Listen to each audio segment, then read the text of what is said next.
Assalamu alaikum wa rahmatullahi wa barakatuh. Wannan wata kissa ce wanda wani bawan Allah da ya mallaki gidan cin abinci wato restaurant yake bayarwa. Yace ya kasance duk sanda ya zo ya bude restaurant ɗinsa a gefen hanya a tsallake yakan ga wata mata tana sai da kayan miya a gefen hanya.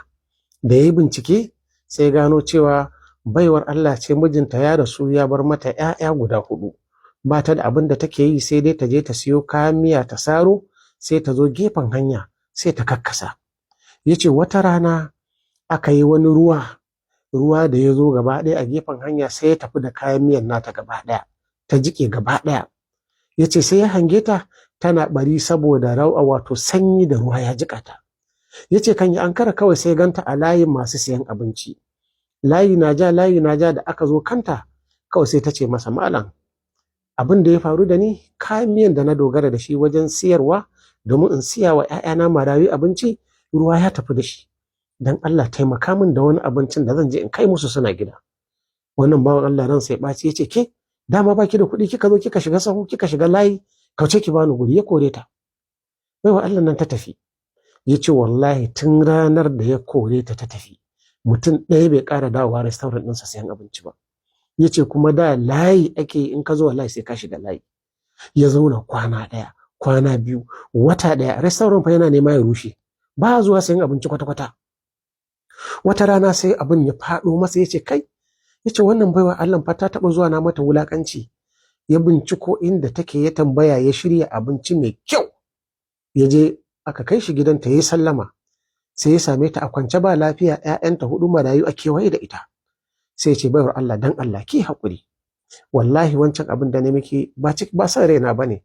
Aiki ne ya mun yawa gashi na wuni ina aiki cikin ɓace rai ki haƙuri ga abinci da ke da iyalinki dan Allah ku ci da ke da 'ya'yanki. Ta ɗarga kai ta kalle shi ta ce to na gode. Har ya juya zai tafi sai ya ce baiwa Allah dan Allah ki min addu'a. Ki min addu'a Allah ya dawo min da kasuwanci na. Yace yana kallo a gaban idansa ta ɗaga hannu ta ce ya Allah wannan bawan Allah naka ka biya masa bukatarsa. Yana komawa restaurant sai je ta da layin cin abinci ya fi na da. Ana ta layi sai tambayi wanda ya bar su a shagon ya ce wannan layin yaushe ya fara suka ce ai bai wuce nan da lokaci kaza ba. Da ya kwatanta lokacin da aka ce layin ya fara sai ga a daidai lokacin yana gidan wannan matar da ta yi masa addu'a. Allahu akbar Allahu akbar. Kada ka wulakanta mutum dan ba shi da shi musamman bazawarar da mijinta ya rasu ya bar mata marayu. Annabi sallallahu alaihi wasallam a cikin hadisi ingantacce wanda Bukhari da Muslim suka fitar annabi yake cewa as-sa'i 'ala al-armala wal miskin kal mujahid fi sabilillah. Wanda ya tsaya yake taimakawa wato matar da mijinta ya rasu sannan yake taimakawa miskinai annabi sallallahu alaihi wasallam yace daidai yake da wanda ya fita jihadi fi sabilillah. Allahu akbar. Idan kana neman ladan jihadi to ka bincika a anguwarku baiwar Allah da mijinta ya rasu ya bar mata 'ya'ya to taimaka mata da zakai da taimakawa wannan marayun za a baka ladan kaman ka je jihadi ne fi sabilillah. Allahu akbar. Allah madaukakin sarki ya sa mu cika da imani.